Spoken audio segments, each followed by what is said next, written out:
7:15. BBC Radio Solent.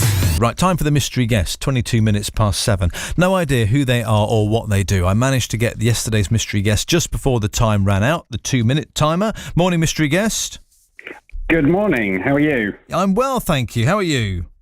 I am fantastic. Yeah, really, really good. You sound bright and breezy. I'm allowed to guess just from the sound of your voice before the timer starts. I usually ask a question, something along the lines of, have you had a cup of tea or coffee yet this morning?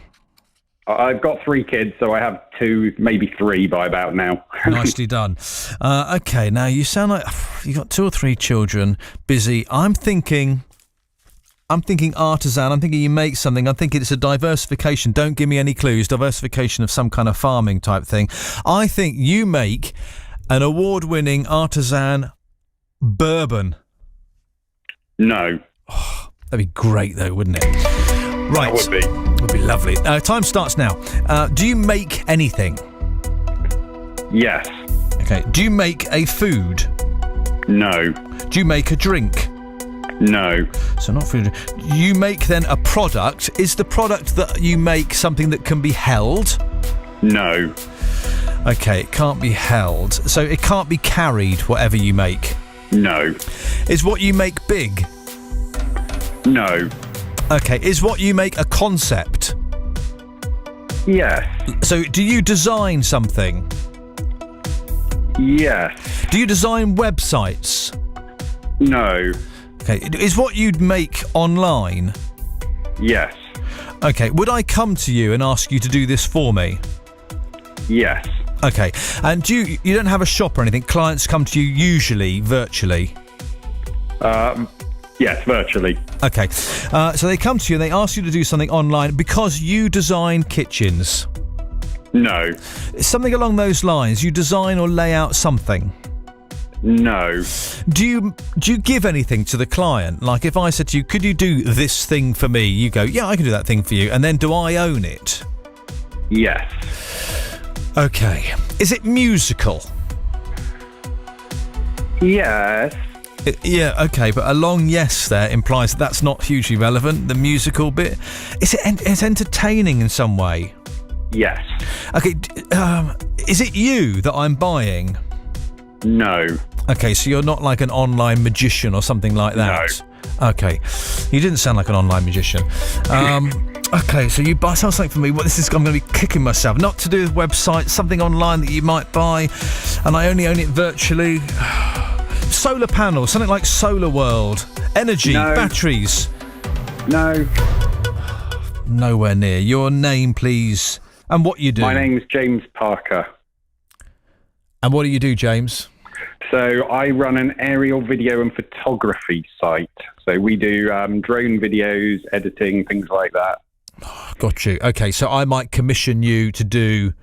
I'm just jumping onto your website now. I might commission you to go, look, do me some beautiful footage of Corfe Castle. And you go, yeah, sure. I'll send you the footage. I'll edit it up, send it over. Job's a good one.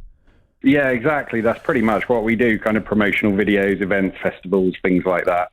Do you refer to yourself as a pilot ever, James, just so you come across as more interesting at dinner parties?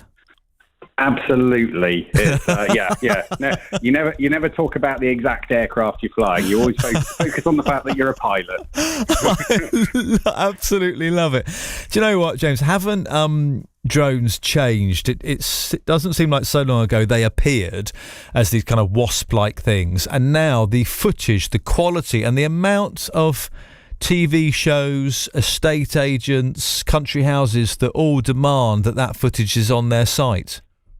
It's absolutely, I mean, it's fantastic. The video, I mean, everything looks cinematic through a drone. I mean, we've done things from kind of like local events and festivals to kind of tree felling in the forest and things like that. And the equipment that you use is just quite, there's a lot of buttons on the controllers, but once you've got hold of that, yeah, you can get amazing video that you've never been able to get before. And some of that high up angles just give an incredible view that people just can't normally see. It's great. I love it.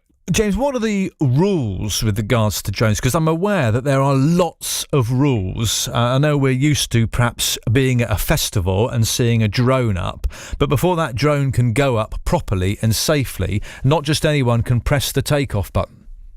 No. So it's one of those things where it's quite a contentious issue. People, we basically avoid kind of flying where people don't want their privacy invaded. But to fly commercially, you have to be have your full insurance and be registered with certain qualifications with the CAA. Once you've done that, we need to make sure that we're not flying directly over crowds or something where it could fall out of the sky and hurt someone. And then really there's different weight categories as well. So some of the larger drones that you see for kind of full cinema filming, they are very, very large and heavy, whereas we tend to use lightweight drones so we can actually get quite close to the action. How many drones in your career so far, James, have you lost? You may have finally got them, but you've been in control of them and then something's gone wrong, out of range, or something's failed and they've just buzzed off into the distance and you sort of wave goodbye to a couple of £1,000.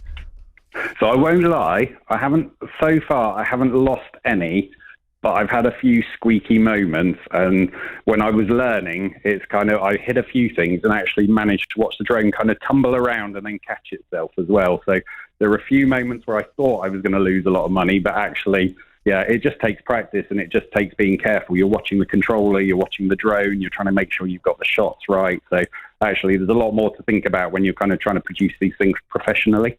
They have got infinitely easier. I remember having one as a gift when they were just coming out, and you needed to be, a neurosurgeon to be able to work all these controls and hold it in balance. Whereas now the new ones, and I'm not playing down what you do because yours are commercial ones, but now when you buy them as a gift, there's a button, it goes take off and up it goes like a wasp, and it holds itself brilliantly.